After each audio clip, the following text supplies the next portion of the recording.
Felt good to be wearing orange again and playing third base. Uh, Different, but it was fun. That is one of the newest Houston Astros, Carlos Correa, who also is simultaneously one of the oldest Houston Astros. After the Astros lost to the Red Sox in 10 innings on Friday night, 2-1. Didn't kill the vibes too much on Friday, that loss. I mean, we were still riding high. The Astros were and still remain trade deadline champions. Carlos Correa, Jesus Sanchez, Ramon Urias. 1, 2, 3 more bats. One game where you score one run, not the end of the world.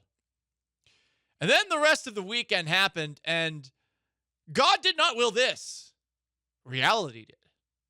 The Astros offense struggles, which were a problem earlier in the year when they were healthier, was bad. So Friday, 1 run in 10 innings, 7 hits but 0 for 6 with runners in scoring position, biffing a great Hunter Brown start, his first quality start in a month.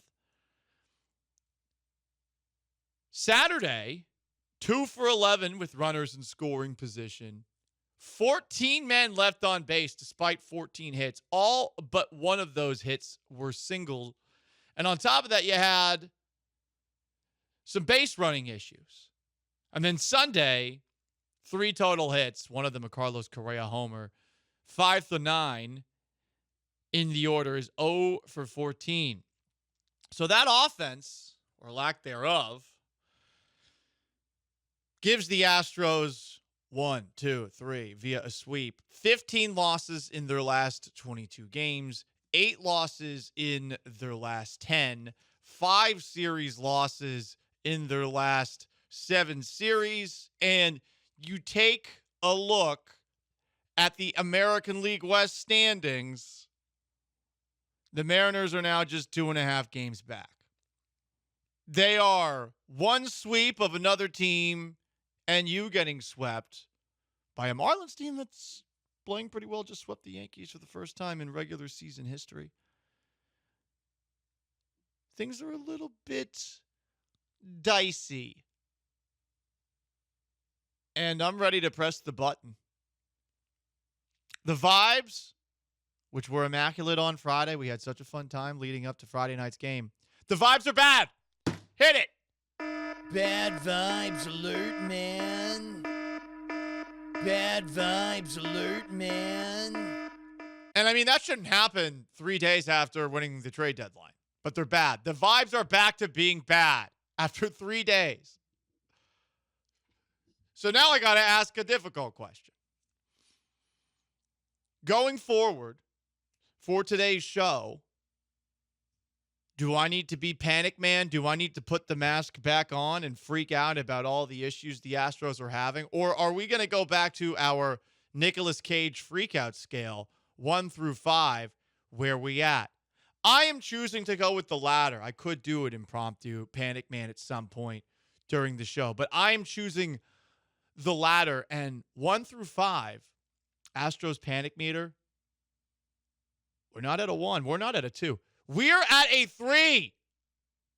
What does that sound like, Sean Mapes? What do you say we cut the chit-chat a-hole? Oh, getting a little perturbed. Not feeling so hot. A bit agitated. So that's where I'm at. You can tell us where you're at, 1 through 5. 713-780-3776 to call in, to text in. YouTube at ESPN Houston. Twitch at ESPN 975. The Red Sox are playing really well of late. The Astros did win the trade deadline. But the vibes, the injection of life, all that's gone after 3 days. You're back to square one. Now you got to find it somewhere else. And you're going to Miami, which is also a little dangerous. No, Miami is fun. Might be a little less fun this time of year, but anywhere is less sweaty and humid than Houston this time of year. You're on the coast. So you got to dial it in. You can't even enjoy the time in Miami because the Marlins are all of a sudden playing well. you're in a tough spot if you're the Houston Astros. The vibes are bad. Welcome aboard the Paul Gallant Show. It is Monday, August 4th, 2025. Sean Mapes is behind the glass wearing his University of Houston Cougs hat. Go Cougs. Rawr, rawr, rawr. Vibes for the Cougs, great, always. Vibes for the Astros, bad. Yeah, definitely not good. You would like more than 2-day grace period after bringing back beloved Houston athletes back in the fold. And maybe they need to bring back another one, like Ryan Presley, who, by the way, they're thinking about. Bring back more. Yeah, we'll just keep bringing them back. Until we're World Series champs. Keep bringing back World Series champions. Exactly. Until we're World Series champions. Yeah. Yeah. This is bad.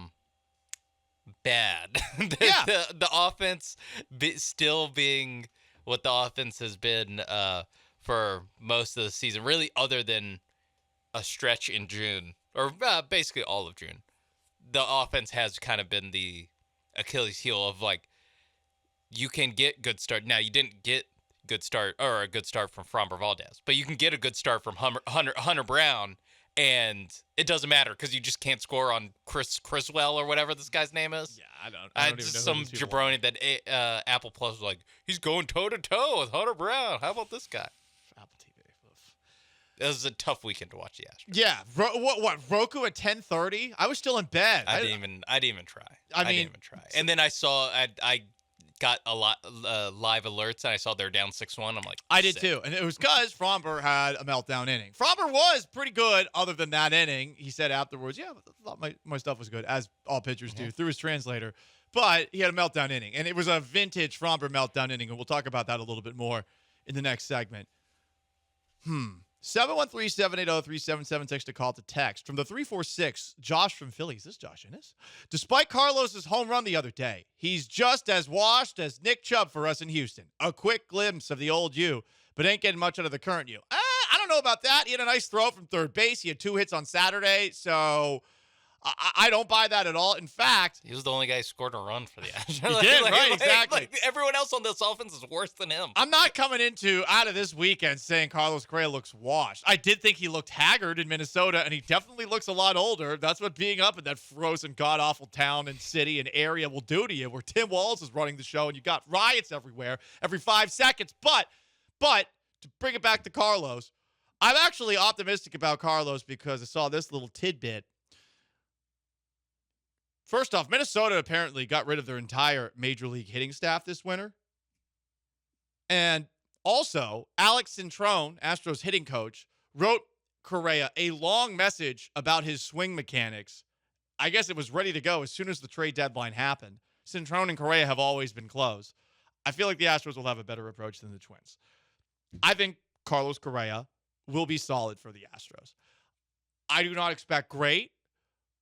But I do like, from a defensive perspective, I feel like you're in pretty good hands with him at third base, even though there will be an adjustment period. And offensively, I mean, just look at where you've been. You have been in the gutter for a little bit. This is an upgrade, but it's definitely not the Correa of old. Chubb has not looked like Nick Chubb at all at training camp, so I think that's an unfair comparison to make. From 713, I blame horrible base running for the loss on Friday night. I forgot, because there was some bad base running on Saturday. Friday was where they had the 3 base running issues. It's all lumping together, and now third base coach Tony Perez Chica is under fire, for sure. Because I think someone got thrown out at home on Saturday, and everyone was like, huh? Why are you sending him there? From the 832, he's blaming me. Paul, don't press the button. Don't press the bad vibes button. You curse the team. Quote, "Oh, we will get better when people come back." Yeah, suck it, Paul. I mean, that's a fair assumption to make. I think calling the American League West a couple of months ago, maybe not my best decision, but listen, we play dangerous games when we talk baseball on this show. Yeah, because we got to make it entertaining. Yeah, because got the to do it sports for 5 months before football comes back. Right, exactly.